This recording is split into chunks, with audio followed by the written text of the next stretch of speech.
Grabe, kung talaga yung kanyo, paa niya, ubos. Ah, Yung mga paa niya, ubos. oo, gusto. Sa dito.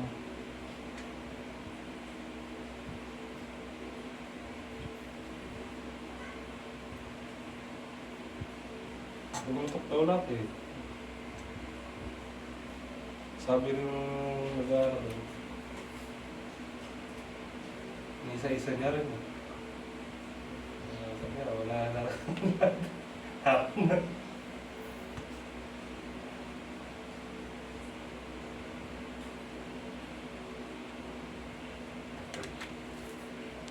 Pinagkumpara ka sila ni Undoy at saka ni ano, doon sa lamesa daw.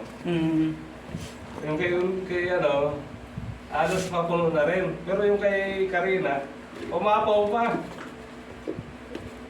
Ibig sabihin, mas malakas yung volume ng tubig niya, mas marami. Sipin mo grabe sasakyan yung mga nalunod. Diba, pati nga ito dyan sa pinagsama, pinatagig, Oo. ginaaran. Mas malala sa panikina. Yung parang tulay ito, maabot yung tubig. 1918 ba yun? Yung taas. Oo. Hindi ko alam, hindi sigurado kung gano'ng kataas yung mula doon sa tubig.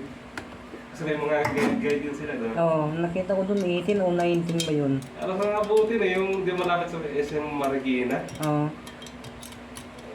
Yung sa ano niya, yung sa tawag dito, sa mga paypay, inabot na talaga. Pero yung tunay, halos aabutin na rin. Pag tinignan mo sa ano, sa drone, yung aabutin na. Grabe nga eh, nangyayari sa drone eh. Sigurado, dami na gano'n doon. Dami na lugi. Siyempre, mga ano nila, binaha din. Mga negosyo.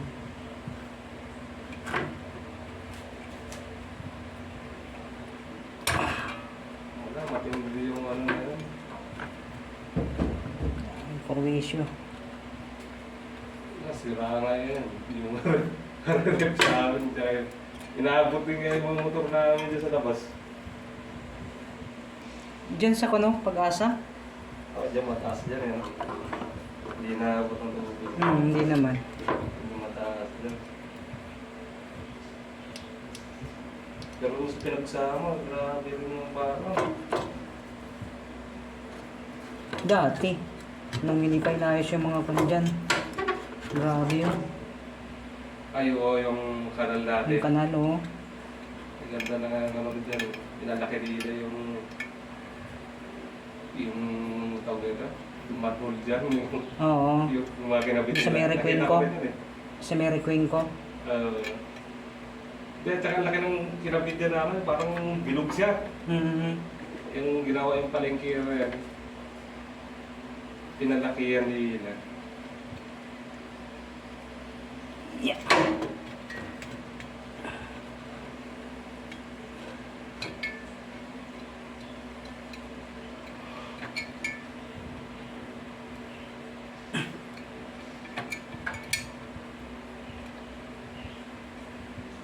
Mas matindi yung bama yun. Wala nang larong kalakas na bagyo na darating. Hanggang matapos ang taon. Yeah.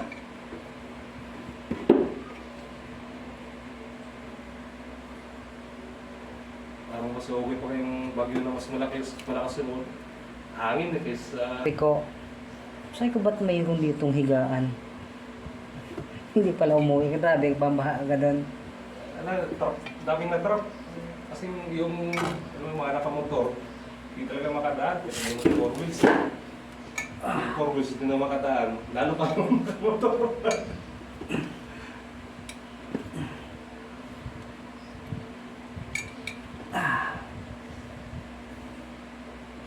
Kahit sa lugar, talagang truck ka eh. Tubig ng kandito sila. Kasi ano, yung pan ng tubig niya, spark ng kuryente. Dalawa, ako. Spark ng kuryente niya yan.